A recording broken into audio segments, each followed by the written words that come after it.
السلام علیکم ورحمۃ اللہ وبرکاتہ۔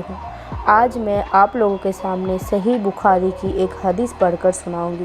پلیز ویڈیو کو اینڈ تک ضرور دیکھنا۔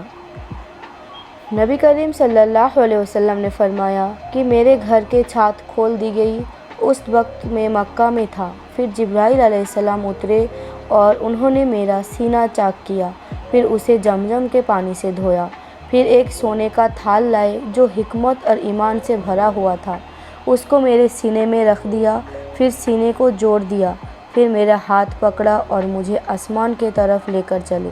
جب میں پہلے آسمان پر پہنچا تو جبرائیل علیہ السلام نے آسمان کے دروازے سے کہا، کھولو۔ اس نے پوچھا، آپ کون ہیں؟ جواب دیا کہ جبرائیل علیہ السلام۔ پھر انہوں نے پوچھا، کیا آپ کے ساتھ کوئی اور بھی ہے؟ جواب دیا، ہاں، میرے ساتھ محمد صلی اللہ علیہ وسلم ہے۔ انہوں نے پوچھا کہ کیا ان کو بلانے کے لیے آپ کو بھیجا گیا تھا؟ کہا، جی ہاں۔ پھر جب انہوں نے دروازہ کھولا تو ہم پہلے آسمان پر چڑھ گئے۔ وہاں ہم نے ایک شخص کو بیٹھے ہوئے دیکھا۔ ان کے بائیں طرف کے کچھ لوگ ہیں اور دائیں طرف میں کچھ جھنڈ ہے۔ وہ اپنی دائیں طرف دیکھتے ہیں تو مسکرا دیتے ہیں اور جب بائیں طرف نظر کرتے ہیں تو روتے ہیں۔ انہوں نے مجھے دیکھ کر فرمایا، آؤ، اچھے آئے ہو، صالح نبی اور صالح بیٹے۔ میں نے جبرائیل علیہ السلام سے پوچھا، یہ کون ہے؟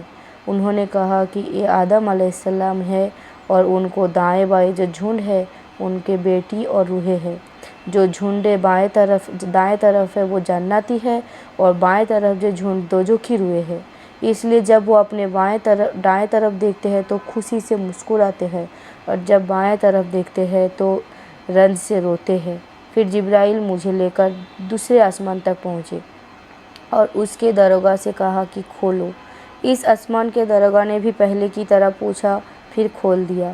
ان سے نہ کہا کہ ابو ذر نے ذکر کیا کہ آپ صلی اللہ علیہ وسلم یعنی نبی کریم صلی اللہ علیہ وسلم نے آسمان پر آدم، ادریس، موسیٰ، عیسیٰ اور ابراہیم علیہ السلام کو موجود پایا، اور ابو ذر رضی اللہ تعالیٰ عنہ نے ہر ایک کا ٹھکانہ نہیں بیان کیا، البتہ اتنا بیان کیا کہ نبی کریم صلی اللہ علیہ وسلم نے آدم کو پہلے آسمان پر پایا اور ابراہیم علیہ السلام کو چھٹے آسمان پر۔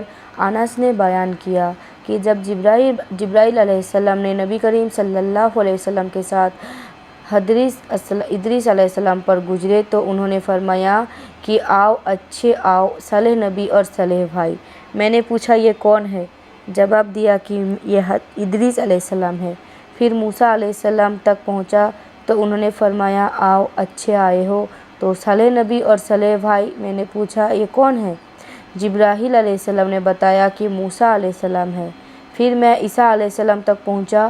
انہوں نے کہا، آؤ، اچھے آئے ہو، صالح نبی اور صالح بھائی۔ میں نے پوچھا، یہ کون ہے؟ جبرائیل علیہ السلام نے بتایا کہ یہ عیسیٰ علیہ السلام ہے۔ پھر میں ابراہیم علیہ السلام تک پہنچا۔ انہوں نے فرمایا، آؤ، اچھے آئے ہو، صالح نبی اور صالح بیٹے۔ میں نے پوچھا، یہ کون ہے؟ جبرائیل علیہ السلام نے فرمایا کہ یہ ابراہیم علیہ السلام ہے۔ ابن صحاب نے کہا کہ مجھے ابوبکر بن حجم نے خبر دی کہ عبداللہ بن عباس اور ابو حبدہ انصاری رضی اللہ تعالیٰ عنہ کہا کرتے تھے کہ نبی کریم صلی اللہ علیہ وسلم نے فرمایا، پھر مجھے جبرائیل علیہ السلام لے کر چڑھے۔ اب میں اس بلند مقام تک پہنچ گیا جہاں میں نے قلم کی آواز سنی جو لکھنے والے فرشتوں کی قلموں کی آواز تھے۔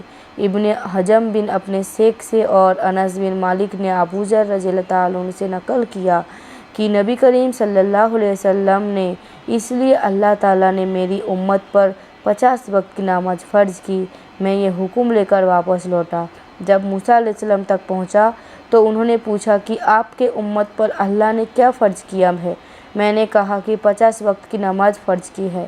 انہوں نے فرمایا، آپ واپس اپنے رب کے بارگاہ میں جائیے کیونکہ آپ کی امت اتنی نمازوں کو ادا کرنے کی طاقت نہیں رکھتی۔ میں واپس بارگاہ رب العزت میں گیا تو اللہ نے اس میں سے ایک حصہ کم کر دیا۔ پھر موسیٰ علیہ السلام کے پاس آیا اور کہا کہ ایک حصہ کم کر دیا گیا ہے۔ انہوں نے کہا کہ دوبارہ جائیے کیونکہ آپ کی امت میں اس کو برداشت کی طاقت نہیں ہے۔ پھر میں بارگاہ رب العزت میں حاضر ہوا، پھر ایک حصہ کم ہوا۔ جب موسیٰ علیہ السلام کے پاس پہنچا تو انہوں نے فرمایا کہ اپنے رب کے بارگاہ میں پھر جائیے کیونکہ آپ کے امت نے